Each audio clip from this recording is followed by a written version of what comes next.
नमस्कार साथियों, मैं आपका अपना गोविंद कुमार नागर आपके अपने YouTube channel A to Z study channel पे आपका स्वागत करता हूँ। पिछली क्लास में अपन ने ये पढ़ा था कि हाड़ पट्टी और हाड़पन, हाड़ पट्टी, कुबड़ पट्टी, बांका पट्टी और टेढ़ापन जो है वो अपन ने देखा था, यानी कि किसमें, नागौर की उच्च भूमि में, नागौर की उच्च भूमि में अपन ने ये चीज़ें देखी थी। अब अपने चौथा पार्ट कर रहे हैं, यानी कि थार के मरुस्थल का चौथा पार्ट, और उसका नाम है लूणी, लूणी बेसिन। कौन सा बेसिन है? लूणी बेसिन या गोडवाड़। कौन सा गोडवाड़? गोडवाड़ प्रदेश, ठीक है, या माल प्रदेश, या कौन सा है?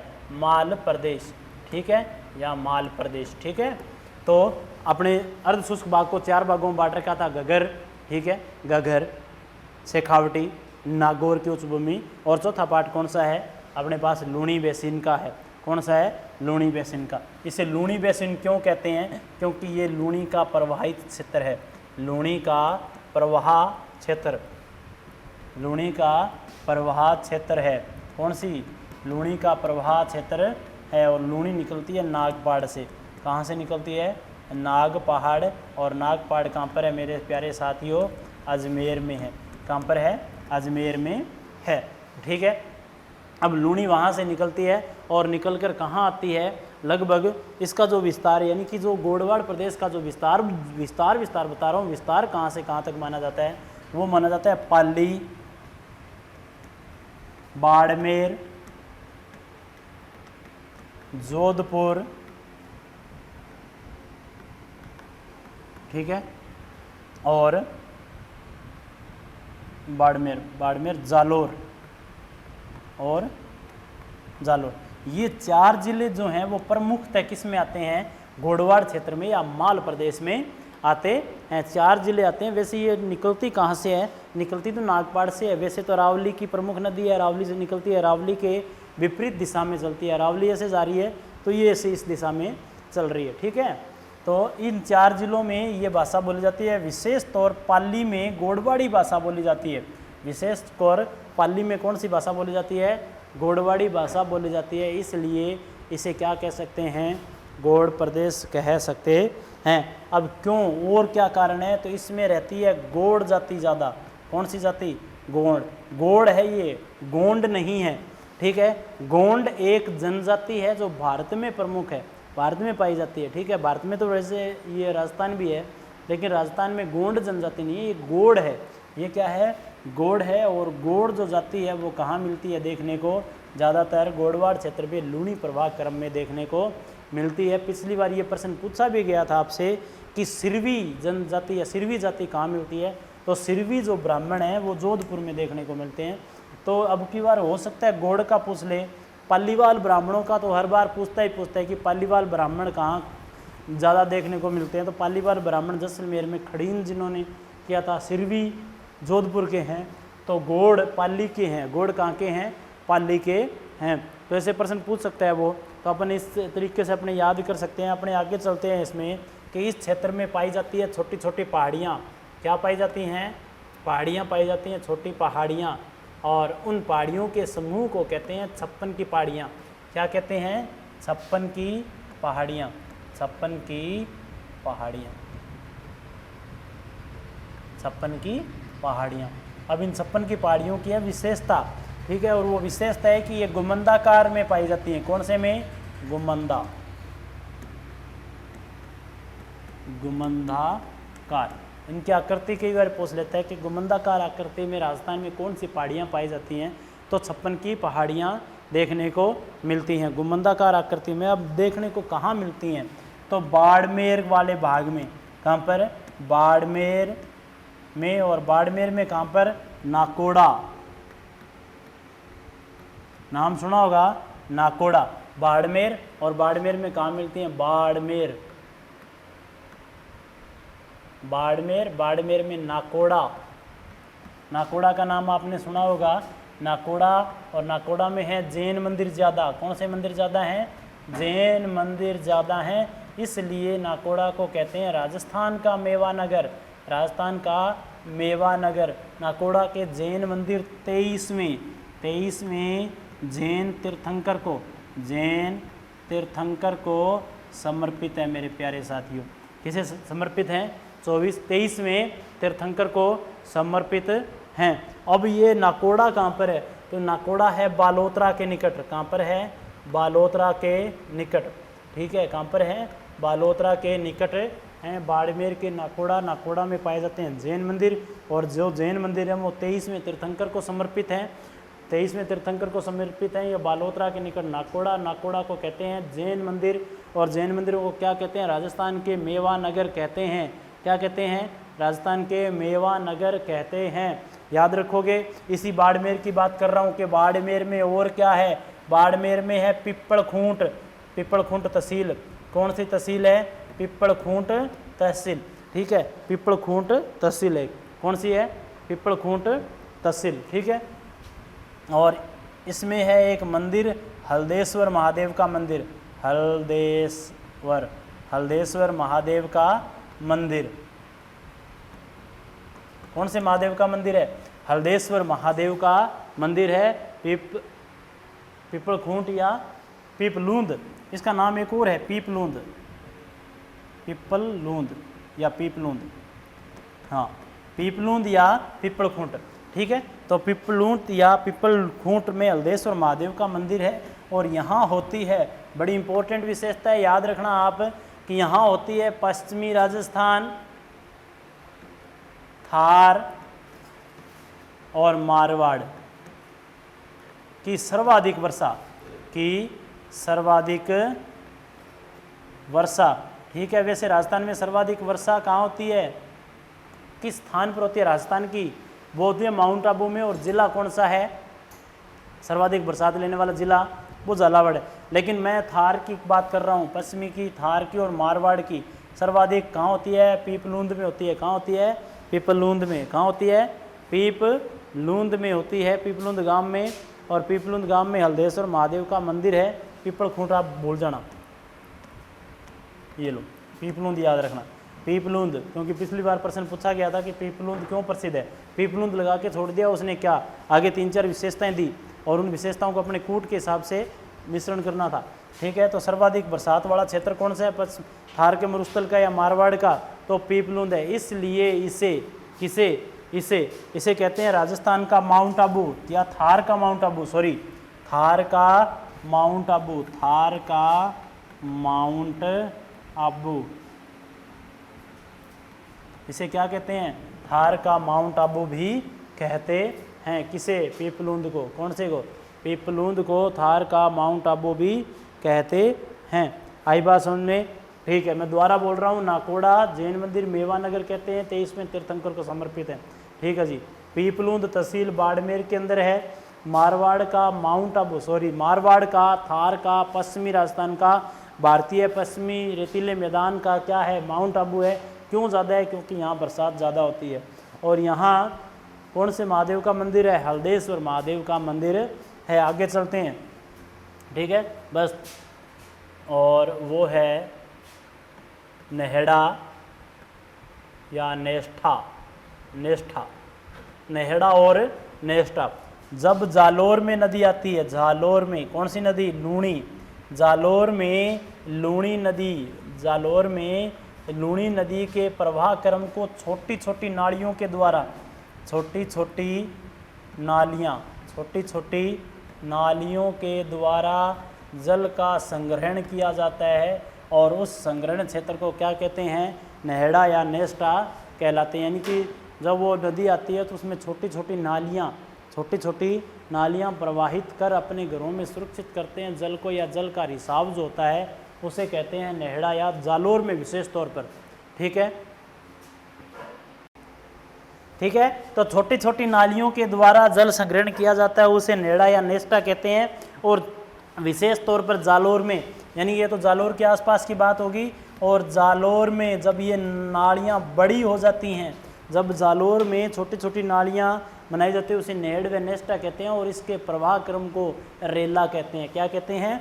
रेल या रेला, रेल या रेला, रेल या रेला, रेल या रेला, रेल या रेला कहते हैं। ठीक है साथियों, और ये तो था राजस्थान के पश्चिमी का, यानी कि अपने पूरे राजस्थान को बांट रखा है 4 भागों में, 2 भागों में बांटा, शुष्क और अर्ध शुष्क। अर्ध शुष्क के 4 भाग अपने बड़े बड़े कर लिए मोटे मोटे, मेरे को लगता है इससे ज़्यादा कहीं डीप नहीं है, इससे ज़्यादा डीप है ही नहीं। ठीक है, अब इसके करते हैं अपने पश्चिमी राजस्थान में या राजस्थान में, संपूर्ण राजस्थान में और पश्चिमी राजस्थान में विशेष तौर पर क्या है, जल संग्रहण की विधियां। चलो चलते हैं कि परंपरागत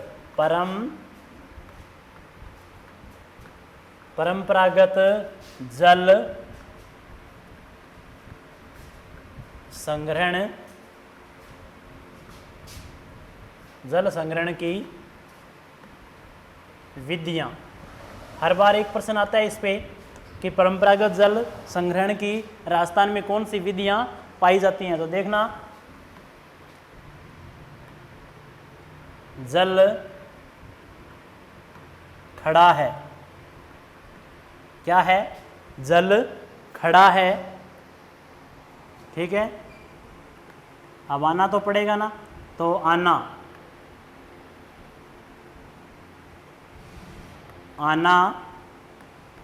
बा कहते हैं ना माँ को, है ना, कि जल खड़ा है, आना बा। डोली को ना शेखावटी भाषा, मैंने कहा था शेखावटी भाषा में डोली को बट कहते हैं। ठीक है, क्या कहते हैं, बट। तो बट जोड़ना, क्या करना है, बट को जोड़ना है। ठीक है, पानी खड़ा होगा तो बट बनाएंगे ना अपने डोली। ठीक है, तो बट को जोड़ना है, बट को जोड़ना है, किसको जोड़ना है, बट को जोड़ना है। ऐसे याद रखना, एक बार पढ़ोगे ना तो याद हो जाएगी आपके। तो जल खड़ा है, तो जल से जल संग्रहण की विधियां, जल से जल संग्रहण की विधियां। खड़ीन से, खड़ा से खड़ीन, कौन सा है, खड़ीन है। जल खड़ा है, आना, तो आ से आगोर, कौन सा है, आगोर, आगोर मेरे साथियों। ठीक है, ना से नाड़ी, कौन सा है, नाड़ी और नाड़ या नाड़ा। ठीक है, बा से बावड़ी, कौन सी है, बावड़ी। ठीक है, कि जल खड़ा है, आना बा, तो और ये बै, टै से टोबा, टै से टोबा, कै से कुई। ठीक है, जोड़ना। ठीक है, तो जोहड़, कौन सा है, जोहड़। ठीक है, ये पश्चिमी राजस्थान में प्रमुखतः क्या है, पाई जाती हैं। ठीक है, हाँ, इस बै से बेरा है मेरे साथियों, क्या है, बेर या बेरई, बेरा। ठीक है, ये पश्चिमी राजस्थान में प्रमुखतः क्या है, पाई जाती हैं, जल संग्रहण की प्राचीन विधियां। ठीक है, अब टै से टांका और बना लो, अब नया चला है टांका, राजस्थान सरकार इसके लिए क्या कर रही है, प्रोत्साहन भी देती है कि टांके ज़्यादा से ज़्यादा बनाए जाएं। ठीक है, तो खड़ा से खड़ीन, आ से आगोर, ना से नाड़ी या नाड़ा, बा से बावड़ी, बै से बेर या बेरा, टै से टोबा टांका, को से कोई, जोड़ से जोड़ना है। ठीक है, तो जल खड़ा है, आना बा, बट जोड़ना है, बट को क्या करना है, जोड़ना है। चलो आगे चलते हैं। अब क्या है कि ये जो खड़ीन है ये पाई जाती है जैसलमेर में ज़्यादा। कहाँ पाई जाती है, जैसलमेर में ज़्यादा। ठीक है, आगोर क्या है, आगोर। ठीक है, तो आगोर की बात कर रहा हूँ। ठीक है, आगोर, आगोर। ठीक है, जो आगोर हैं वो ये हैं मेरे प्यारे साथियों,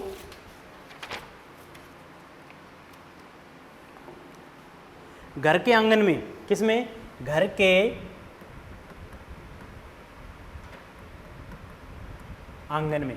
ठीक है, घर के आंगन में अपने क्या करते हैं, ऐसा कुछ बना लेते हैं। ठीक है, ऐसे बनाते हैं ना, छोटे छोटे, अपने तो नहीं बनाते ज़्यादातर, गंगानगर हनुमानगढ़ में तो नहीं बना पाते, लेकिन उधर ना पश्चिमी राजस्थान में, अपने पश्चिमी में और उधर जाएंगे तो घर के आंगन में, ठीक है, जो जल संग्रहण विधि की जाती है उसे कहते हैं नाड़ा। ठीक है, टांका, घर के आंगन में जो बरसात का पानी होता है ना, ऐसे करके ये मान लो छत है और छत के ऊपर क्या होता है, ये आता है पानी और यहाँ ऐसी सी, ठीक है, ऐसी कुछ कंडीशन होती है, इसके अंदर पानी आता रहता है। ठीक है, और पानी स्टोर होता रहता है घर की छत पे, उसे टांका कहते हैं। क्या कहते हैं, टांका। ठीक है, और इसी को कहते हैं झालरा, इसी को क्या कहते हैं, झालरा। जालरा और टांका एक ही बात है। टांके में पानी सीधा पतनाले के जरिए आता है, पतनाले से। अब जालरा क्या है? जालरा होता है झरझर के पानी आना। किसमें आना? झरझर के। यानी कि एक होता है, ये मान लो कि गंदा पानी है, मान लो, ठीक है, ये क्या है? आगोर है। ये क्या है? आगोर। आगोर का मतलब होता है जिससे पानी आता है। मान लो कि ये डिग्गी बनाई और डिग्गी में ये बना दी अपने, जिनसे पानी आता है उसे आगोर कहते हैं, ठीक है। इन्हें पायतन भी कहते हैं। क्या कहते हैं? पायतन। आगोर, पायतन। तो जिससे पानी आता है, ठीक है। और जब इनमें एक साइड में डिग्गी और बनाई जाती है, इनसे रिस रिस के ये डिग्गी भर जाती है, तो उसे कहते हैं जालरा। उसे क्या कहते हैं? जालरा। यानी कि बड़े जल के स्रोत से पानी जमीन के जरिए रिस रिस के, हल्का हल्का रिस रिस के दूसरी डिग्गी भर जाए, पानी पीने योग्य हो जाए, उसे कहते हैं जालरा। और जालरा है बाई जी का जालरा, जोधपुर में बड़ा फेमस है। बाई जी का जालरा। और बाई जी का जालरा कहाँ पर है मेरे प्यारे साथियों? जोधपुर में है। कहाँ पर है? जोधपुर में है बाई जी का जालरा। और बाई जी का जालरा कहाँ पर है? जोधपुर में है। उच्च भूमि पर मनाया जाता है, ठीक है। चलें आगे, आगे चलते हैं। बावड़ी की बात करते हैं। बावड़ी क्या है? तो बावड़ी, बावड़ी, प्राचीन समय में लोक संत ज़्यादा से ज़्यादा क्या करते थे? लोक संत या देवता, ठीक है, अपनी प्रसिद्धि के लिए, अपने आप को मनवाने के लिए क्या करते थे कि लोगों की भलाई के लिए, यूँ कह सकते हैं कि बावड़ी खुदवाते थे। और बावड़ी में क्या होता था? ऐसे करके सीढ़ी लगवाते थे तीनों चारों ओर, ठीक है, ताकि क्या हो? 3 और सीढ़ियाँ, ठीक है, 3 और सीढ़ियाँ लगवाते थे। तो चारों ओर चौकोर सीढ़ियाँ भी होती थी, जैसे आबानेरी की बावड़ी है, रामदेव जी की बावड़ी है, ठीक है, बहुत सी बावड़ियाँ। उसमें क्या होता था कि चारों ओर बावड़ियाँ होती थी। रुखाड़ी के लिए या मान लो कि चौकीदारी के लिए बंदे भी रखे जाते थे, व्यक्तियों को छोड़ा जाता था। दूर दूर का पानी आता था, नीचे से भी पानी रिस्क के आता था, ठीक है, बरसात का पानी भी इकट्ठा होता था। इस बावड़ी जो है वो धार्मिक प्रतीक है। किसका प्रतीक है? धार्मिक प्रतीक है। प्रश्न पूछा गया कि निम्न में से जल स्रोत, राजस्थान में परंपरागत जल स्रोत की कौन सी विधि धार्मिक परंपरा से जुड़ी हुई है? तो बावड़ी जुड़ी हुई है। कौन सी जुड़ी हुई है? बावड़ी। आप देखते हो रामदेवरा जाते हो, जोरडा जाते हो, ठीक है, सालासर जाते हो, तो सारे कहीं न कहीं किसी भी लोक देवता के बावड़ी बनी हुई पाएगी आपको, ठीक है। तो बावड़ी, और अब वर्तमान में बावड़ी क्या है? खत्म होती जा रही हैं, ठीक है। क्यों? क्योंकि जल स्रोत क्या हो गया? नीचे चला गया। जल स्रोत क्या हो गया? नीचे चला गया। तो बावड़ियाँ क्या होगी? खत्म होती चली जा रही हैं। अच्छा, एक बात और करते हैं टोबा की। किसकी बात करते हैं? टोबा। टोबा है मेरे साथियों कृत्रिम। टांका और टोबा एक ही बात है, ठीक है। तो ये कृत्रिम जल स्रोत है, कृत्रिम जल स्रोत है, नवीन जल स्रोत है। कौन सा जल स्रोत है? नवीन जल स्रोत है, कृत्रिम जल स्रोत है, ठीक है। और एक और है कि जगत। जगत क्या होता है? कई बार प्रश्न में ये पूछ लेते हैं कि जगत क्या होता है, ठीक है। तो जगत और मस्क, मैं इकट्ठी बात करता हूं, जगत और मस्क, ठीक है। जगत होती है कुएं के चारों ओर, कुएं पर ऐसे चारों ओर, कुएं के चारों ओर ना गोल घेरे से, यानी कई दूर तक बना दे, उसे जगत कहते हैं, ठीक है। जिस पे खड़ी होकर महिलाएं क्या करती थी? पानी को खींचती थी, उसे जगत कहते हैं। और जिसके जरिए खींचती थी मस्क कहलाता था। आपने पुरानी मान लो कि सीनरियों में या मान लो कि चित्र में देखा होगा कि एक ऐसे होता है ना, और ऐसे मान लो कि एक बेल्ट सा होता है, वो नीचे जाता है और इधर 2-3 बड़द होते हैं, वो खींचते हैं ऐसे ना, टोकरी से बनी होती है, उसे मस्क कहते हैं। क्या कहते हैं? मस्क कहते हैं। और ये जहाँ लगी होती है उसे जगत कहते हैं। उसे क्या कहते हैं? जगत कहते हैं, ठीक है। चलो बात करते हैं आगे। एक होता है पार्लर, पार्लर पानी। तो पश्चिमी राजस्थान में जो भूमिगत जल है वो तो क्या है? खारा है, ठीक है। भूमिगत जल नमकीन है, खारा तो नहीं कह सकते, अपने नमकीन कह सकते हैं कि नमकीन है। तो क्या करते हैं वो तो हैं, मान लो कि उनको तो आदत पड़ गई, अनुकूल हैं, वो तो एडजस्ट कर लेते हैं हर बात, ठीक है। और जब आप मान लो कि दूर से कोई मेहमान जाता है तो उसको क्या करते हैं? स्टोर किया हुआ पानी पिलाते हैं, पार्लर पानी कहते हैं उसको। बरसात का पानी स्टोर करके 6-6, 7-7 महीने स्टोर करके रखते हैं पानी को, उसे पार्लर पानी कहते हैं। बरसात का पानी स्टोर करके रखना क्या होता है? पार्लर पानी कहलाता है। ठीक है, ठीक है। चलते हैं आगे।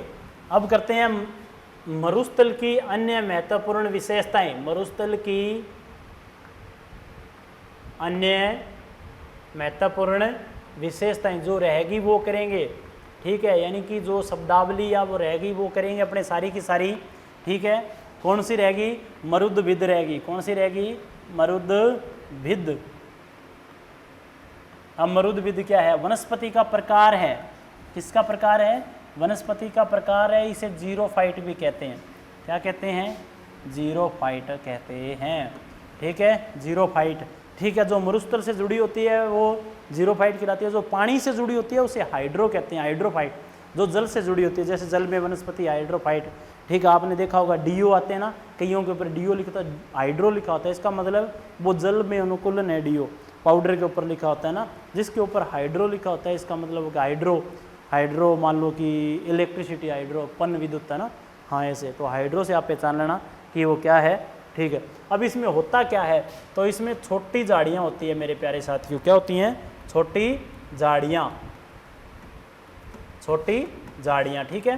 क्या होती हैं? छोटी झाड़ियाँ, ठीक है। और होता क्या क्या है?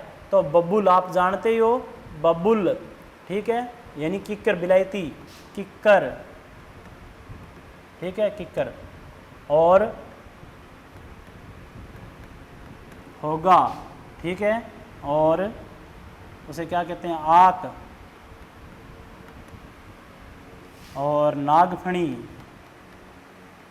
नागफणी, बहुत से डंडा थोर, ऐसे बहुत से जो छोटे छोटे पौधे हैं जो क्या होते हैं इस क्षेत्र में पाए जाते हैं। रोहिड़ा है, खींप है, खेजड़ी है और झरबेरी है। और कौन सी है?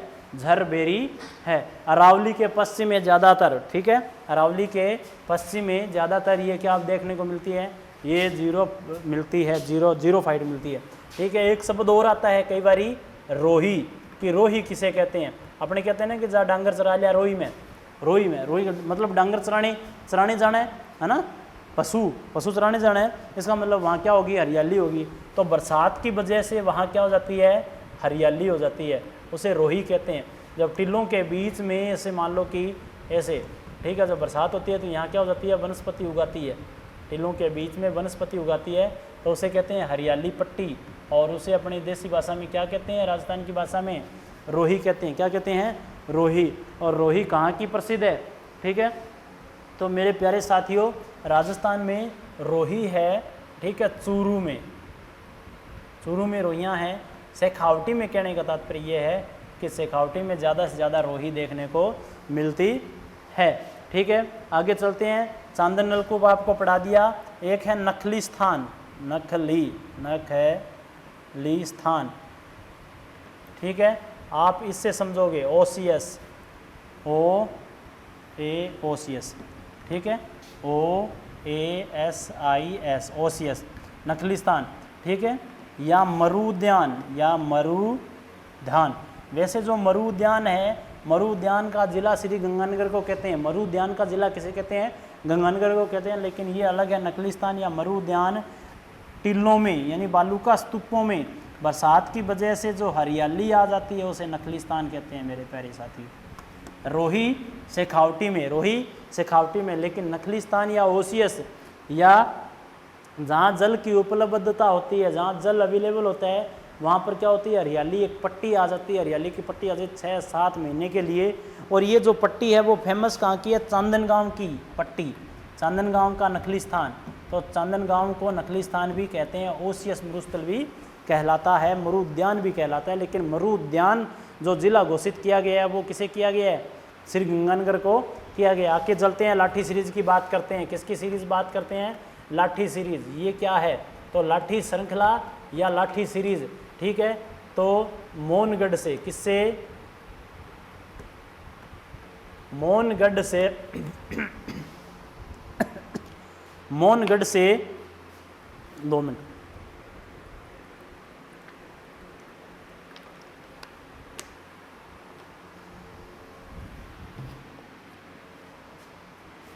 मोनगढ़ से जैसलमेर तक या पोखरण तक, पोखरण तक 60 से 50 किलोमीटर या 50 से 60 किलोमीटर की एक पट्टी पाई जाती है। इस पट्टी में है नीचे तो भूगर्भिक जल पट्टी, भूगर्भिक जल पट्टी है, भूगर्भिक जल पट्टी है। इस पट्टी को कहते हैं लाठी सीरीज। और इसके ऊपर पाई जाती है मेरे प्यारे साथियों सेवण घास। सेवण का नाम मैं बता देता हूँ, सेवण, लिलोण, ठीक है, करड़, ये घासें हैं जो राजस्थान के मरुस्थल में पाई जाती है। करड़, भरड़, भूड़,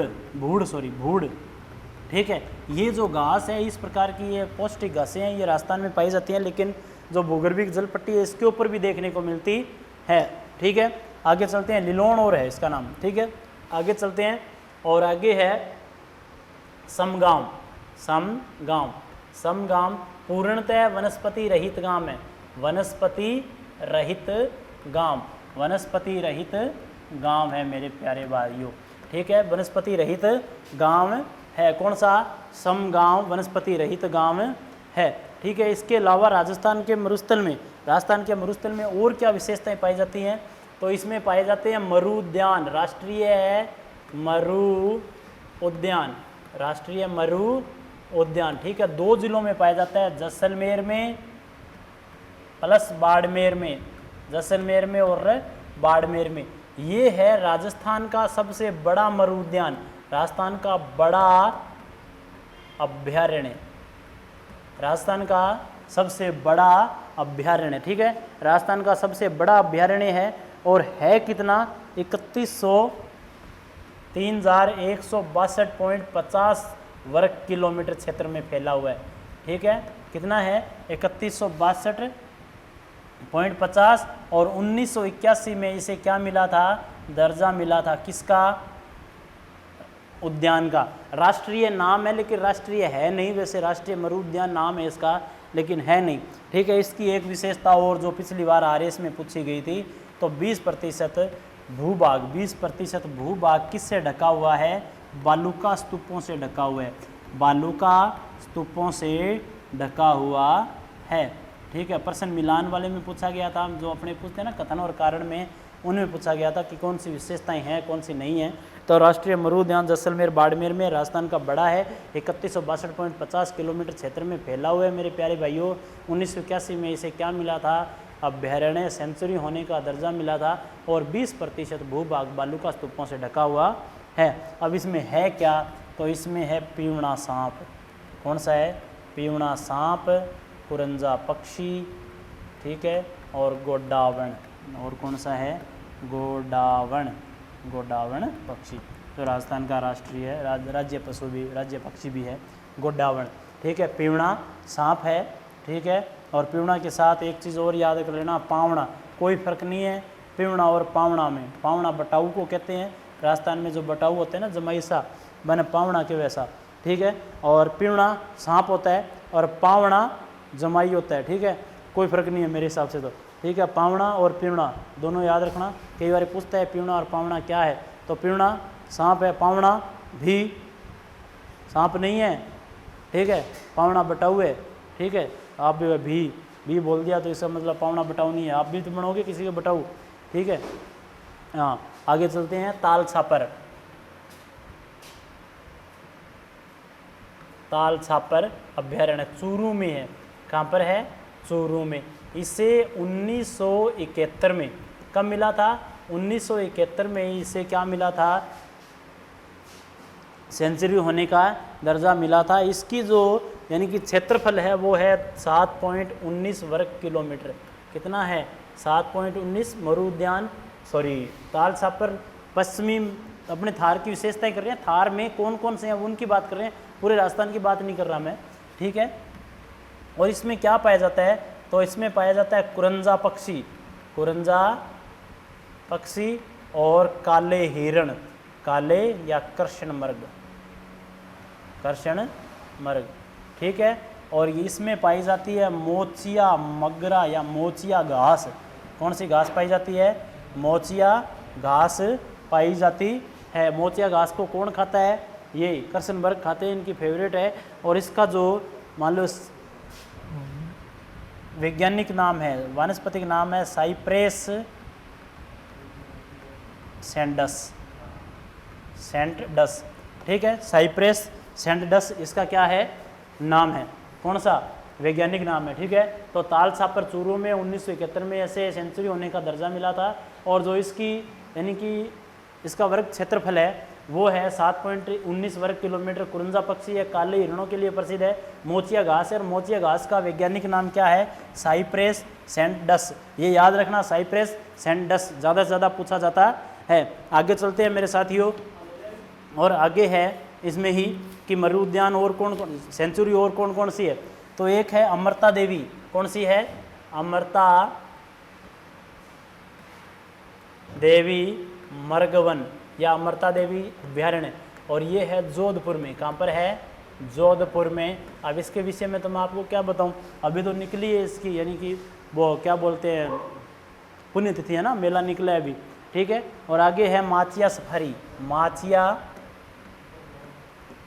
सफारी, ये भी जोधपुर में है। माचिया सफारी भी कहाँ पर है, जोधपुर में है, ठीक है। ये मर्गवन है, ये कौन सा है, माचिया सफारी मर्गवन है। इसके विषय में सुनना कि ये मर्गवन है, क्या है, मर्गवन है। इसे राजस्थान का मर्गवन भी कहते हैं, क्या कहते हैं, राजस्थान का मर्गवन, है ना, राजस्थान का मर्गवन।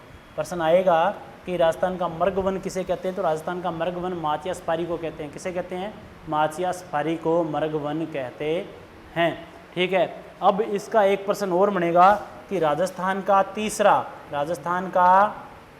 तीसरा जैविक उद्यान है, जैविक उद्यान, राजस्थान का तीसरा जैविक उद्यान है, कौन सा, राजस्थान का तीसरा है, कौन सा है, राजस्थान का तीसरा जैविक उद्यान है, कौन सा है, राजस्थान का तीसरा जैविक उद्यान है। तो प्रथम कौन सा है, प्रथम भी तो होना चाहिए ना, तो प्रथम है, मैं यहाँ लिखता हूँ, प्रथम है नाहरगढ़, कौन सा है, नाहरगढ़। ये तो तीसरा है, तो दूसरा भी कोई होगा, तो दूसरा है सज्जनगढ़, ये सज्जनगढ़ है उदयपुर में, कहाँ पर है, उदयपुर में, और ये है जयपुर में। आई बात समझ में, तो दो यानी कि 3 जैविक उद्यान है, एक तो कौन सा है, माचिया सफारी तीसरा है, पहला कौन सा है, नाहरगढ़ है, दूसरा कौन सा है, सज्जनगढ़ है, और तीसरा कौन सा है, माचिया सफारी है, कौन सा है, माचिया सफारी है, ठीक है। राजस्थान का प्रथम मरु उद्यान, मरु वनस्पति, राजस्थान का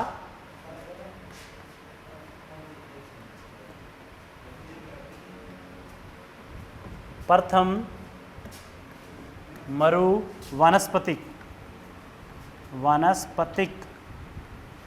उद्यान, तो राजस्थान का प्रथम मरु वानस्पतिक उद्यान कौन सा है, यही है, माचिया सफारी है जो जोधपुर में है। लेकिन तीसरा जैविक उद्यान कौन सा है, माचिया सफारी है। पहला कौन सा है, नाहरगढ़ है, दूसरा कौन सा है, सज्जनगढ़ है। आगे चलते हैं प्यारे साथियों, और आगे है गजनेर अभ्यारण्य, कौन सा है, गजनेर, गजनेर, और गजनेर है अभ्यारण्य, ठीक है, अभ्यारण्य, और ये है बीकानेर में, कहाँ पर है, बीकानेर में स्थित है, कहाँ पर है, बीकानेर में स्थित है, ठीक है। आगे चलते हैं। अब मरुस्थल में क्या हुआ, कार्यक्रम हुए, तो मरु विकास से संबंधित कार्यक्रम, मरु विकास से संबंधित कार्यक्रम,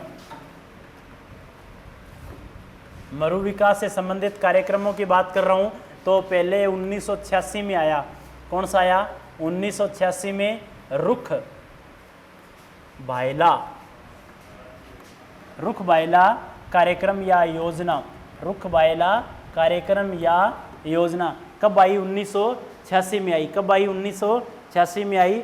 और ये वानिकी विकास से संबंधित थी, वानिकी विकास से संपूर्ण राजस्थान के लिए थी, लेकिन इसने जो फायदा दिया वो दिया मरुस्थल को, ज़्यादातर किसे फायदा दिया, मरुस्थल को। ये शुरू कहाँ से हुई, तो ये शुरू हुई डूंगरपुर से, कहाँ से शुरू हुई, डूंगरपुर से शुरू हुई थी, डूंगरपुर जो जिला है ना वहाँ से शुरू हुई थी। तो मरु विकास से संबंधित पहला कार्यक्रम, उन्हें पहला तो नहीं कह सकता मैं, वैसे अपने सीक्वेंस में याद करने की जरूरत नहीं है आपको, रुख बायला, ठीक है, 1986 में। 1986 से एक चीज़ और याद कर लेना आप, 1986 में उपभोक्ता संरक्षण अधिनियम आया था। कौन सा अधिनियम आया था, यहाँ लिख देता हूँ, ठीक है, उपभोक्ता संरक्षण अधिनियम आया था, और ऐसे याद करना 100 साल पहले क्या हुआ था 1886 में राष्ट्रीय कांग्रेस का अधिवेशन हुआ था, ठीक है, और इसकी अध्यक्षता की थी दादा भाई नेहरूजी ने। किसने की थी? दादा भाई नेहरूजी ने। और ये दूसरा था, कौन सा था? दूसरा, और ये हुआ था कोलकाता में। कहाँ पे हुआ था? कोलकाता में, ठीक है। और इसकी अध्यक्षता करने वाले ये पहले पारसी अध्यक्ष थे। कौन से अध्यक्ष थे? पारसी अध्यक्ष थे। आई बात समझे?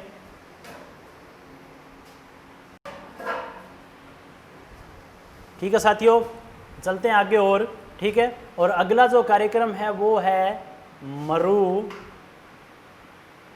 विकास कार्यक्रम। मरु विकास कार्यक्रम कौन सा कार्यक्रम है? मरु विकास कार्यक्रम। मरु विकास कार्यक्रम, और इसकी जो शुरुआत हुई थी वो हुई थी 1977-78 में।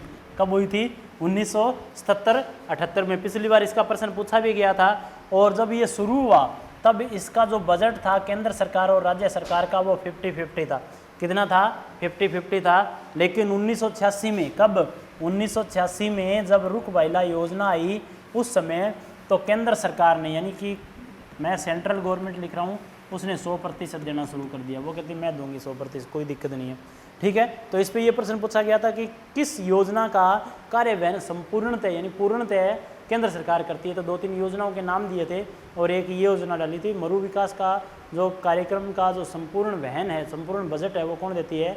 गवर्नमेंट देती है। कौन सी? सेंट्रल गवर्नमेंट, यानी राज्य भारत सरकार देती है। जब ये शुरू की तब तो थी ये 11 जिलों में। कितने जिलों में थी? 11 जिलों में। वर्तमान में 11 जिलों में, ठीक है। वर्तमान में 16 जिलों में संचालित है। कितने जिलों में संचालित है? 16 जिलों में संचालित है। कितने जिलों में संचालित है? 16 जिलों में संचालित है। पिछली बार इसका विकास खंड पूछ लिए थे, तो 85 विकास खंडों में। किसने? 85 विकास, 16 जिलों के 85 विकास खंडों में। ये मेरे पास है 2016-17 तक का आंकड़ा। अगर आपको कोई नया आंकड़ा मिलता है तो आप सर्च करते रहे। वैसे मेरे हिसाब से इसके बाद में कोई इस पर कार्यक्रम हुआ नहीं। 16, 17 और 18 में रिपोर्ट आई, उस तक तो कितने हैं? 16 जिले 85 उपखंड है, ठीक है। अगर आपको लगता है कि आगे और आए होंगे तो आप नेट पे विकीपीडिया पे सर्च मार के इसके अंदर एडी करना है, करते रहना। 16 के 17 हो गए होंगे, 85 के 86 हो गए होंगे, ज़्यादा से ज़्यादा, ठीक है। आगे चलते हैं। एक है सूखा संभाव्य कार्यक्रम। सूखा संभावित क्षेत्र, सूखा संभावित क्षेत्र कार्यक्रम, DPAP नाम सुना होगा आपने, है ना? DPAP का, ठीक है। DPAP, ठीक है। शुरू कब हुआ? तो शुरू हुआ था 74-75 को। कब हुआ था? 1974-1975 को, ठीक है। कब शुरू हुआ? 1974-75 को शुरू हुआ था मेरे प्यारे साथियों। और जब ये शुरू हुआ तब ये 8 जिलों में शुरू हुआ था और वर्तमान में 13 जिलों में संचालित है। कितने जिलों में? 13 जिलों में संचालित है। कितने जिलों में संचालित है? 13 जिलों में संचालित है। कौन सा? ये कार्यक्रम, ठीक है। आगे चलते हैं। 13 जिलों में संचालित है और इसका जो बजट है 13 जिलों के 79 विकास खंडों में, 79 विकास खंडों में, और इसका जो बजट है वो आज भी 50-50 है। यानी कि राज्य सरकार 50 देती है और केंद्र सरकार भी कितना देती है? 50 देती है। चलें आगे, ठीक है। और आगे चलते हैं। हाँ, अब इसके बाद में मैं आपको अब दे रहा हूँ एक प्रश्न, और प्रश्न वो इस प्रकार है कि आप देखना कि निम्न में से सिर्फ आपको एक प्रश्न देखना है, एक ही प्रश्न है, उसका कमेंट आपको नेक्स्ट वीडियो में देना है कि बालूका स्तूप, बालूका स्तूप, बालूका स्तूप मुक्त क्षेत्र है, मुक्त क्षेत्र है। तो मैं ऑप्शन दे रहा हूं आपको, बालूका स्तूप मुक्त क्षेत्र है। ऑप्शन दे रहा हूं Pokhran Phalodi, Pokhran Phalodi.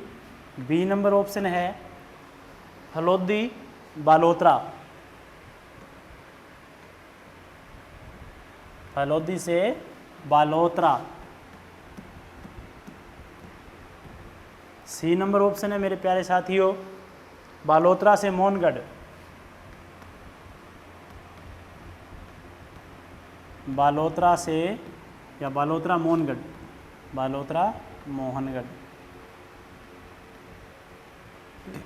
D number option है मोहनगढ़ से शेरगढ़, मोहनगढ़ से शेरगढ़। ठीक है, ये तो है इसके ऑप्शन। अब इसके सुनो आप कूट, यानी कि अब इसके अंदर से आपको उत्तर बताना है कि कौन सा उत्तर सही होगा। तो एक ए बी सी 2 नंबर, ठीक है, A B 3 number, A C D D number, B C D. ठीक है, इनके अंदर से देखना कौन सा सही है कौन सा गलत है। ठीक है, तो आपको बताना है ए बी सी डी। ठीक है, A B C, A B, A C D, B C D. ठीक है, इनमें से कोई एक प्रश्न आपको बताना है और इसका यानी कि जो उत्तर होगा वो मैं आपको नेक्स्ट क्लास में बताऊंगा। अगला जो अपना थार का रेगिस्तान मैंने आपको पूरा संपूर्ण करवा दिया, थार का रेगिस्तान मैंने आपको संपूर्ण करवा दिया। नेक्स्ट क्लास रहेगी अपनी अरावली प्रदेश की। कौन से प्रदेश की? अरावली प्रदेश की। चैनल को सब्सक्राइब करें, आप लाइक करें, ज़्यादा से ज़्यादा अपने दोस्तों को शेयर करें। ठीक है, पटवारी का एग्ज़ाम बहुत जल्द होने वाला है, राज्य सरकार ने घोषणा कर दी है और जैसे ही अब घोषणा कर दी आगे की क्लासें शुरू होंगी और अपने लगातार क्लासें दे रहे हैं, मैथ की, रीजनिंग की, ठीक है, हिंदी की क्लासें, साइंस की क्लासें, लगातार क्लासें आ रही हैं। आप चैनल को लाइक करें, सब्सक्राइब करें। धन्यवाद।